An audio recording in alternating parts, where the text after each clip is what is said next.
बहुत सारे कपल्स जो आईवीएफ ट्रीटमेंट के लिए जा रहे हैं, उनके मन में ये सवाल होता है कि क्या आईवीएफ से होने वाला बच्चा एक नेचुरल कंसेप्शन से होने वाले बच्चे से अलग होता है, और वो अलग होता है तो किस तरीके से अलग होता है। तो यही सवालों के जवाब के लिए हम ये वीडियो लेके आए हैं, जिससे कि आपके बहुत सारे मिसकंसेप्शंस हम दूर कर पाएँ। I am doctor Preeti Yadav, your fertility expert at Asha IVF. जब पेशेंट ये पूछता है कि आईवीएफ के बच्चे को आर्टिफिशियल बेबी क्यों बोला जाता है, so first thing, it is different from natural conception in a way कि नेचुरल कंसेप्शन में जो बेबी कंसीव हो रहा है, यानी कि स्पर्म और oocyte का फर्टिलाइजेशन फीमेल के बॉडी के अंदर हो रहा है, वेराज इन आईवीएफ ये जो फर्टिलाइजेशन है बाय वेरियस मीन्स ये लैब में होता है।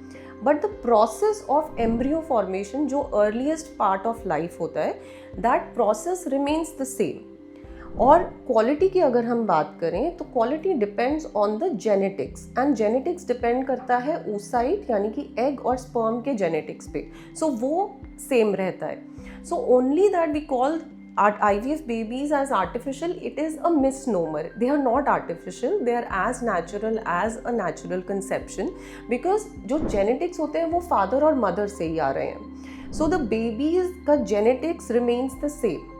Now अगर हम एक single baby जो IVF से हो रहा है और एक single baby जो natural conception से हो रहा है, उसको हम देखा जाए, ऐसे बहुत सारे research हैं जिन्होंने बताया है कि दोनों babies physically सिमिलर होते हैं, जो उनके बर्थ वेट्स होते हैं वो सिमिलर होते हैं, उनका जो ग्रोथ पैटर्न होता है वो सिमिलर है, जो मेंटल एबिलिटीज़ हैं, IQ level, intellectual abilities, they are also similar. Also हमें स्टडीज़ में स्टडी किया गया है, इस बात को पढ़ा गया है कि उनमें psychological issues and mental disease, also emotional stability कुछ फ़र्क है या नहीं, तो ऐसा कोई सिग्निफिकेंट डिफरेंस नहीं मिला है। ऑल्सो कुछ ऐसे मेडिकल कंडीशंस होते हैं जैसे डायबिटीज़, मेटाबॉलिक डिसऑर्डर्स या फिर ब्लड प्रेशर, आगे जाके बच्चे को होना है या नहीं, तो वो भी नेचुरल कंसेप्शन और आईवीएफ बेबीज़ में सिमिलर होता है। कुछ ऐसे कंडीशंस हैं जब ट्विन्स या ट्रिपलेट्स होते हैं, उसमें अगर नेचुरल कंसेप्शन के ट्विन्स से कंपेयर किया जाए तो भी रिजल्ट सिमिलर मिले हैं। तो ऐसा नहीं है, ये एक मिथ है कि आईवीएफ बेबीज़ में डिजीज़ेस अगर ज़्यादा हैं या वो फिज़िकली या मेंटली वीक होते हैं, this is totally a myth and a misconception amongst people, जो कि अगर साइंटिफिक स्टडीज़ को देखा जाए तो these babies are as similar और as good as the natural conception babies.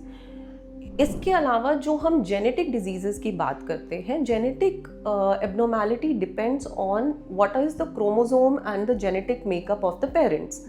जैसे जैसे स्पेशली मदर की एज बढ़ती है तो कुछ जेनेटिक प्रॉब्लम्स जैसे कि डाउन सिंड्रोम बढ़ते हैं, तो ये जो बढ़ोतरी है ये आईवीएफ और नेचुरल कंसेप्शन के बेबीज़ में सिमिलर होती है।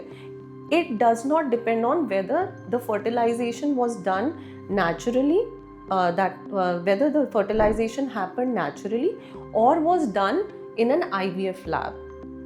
Hope with this I'm able to clear many of your doubts and clear the myths around this issue.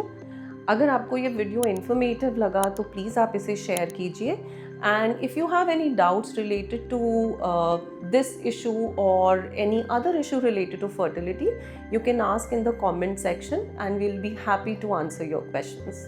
Thank you.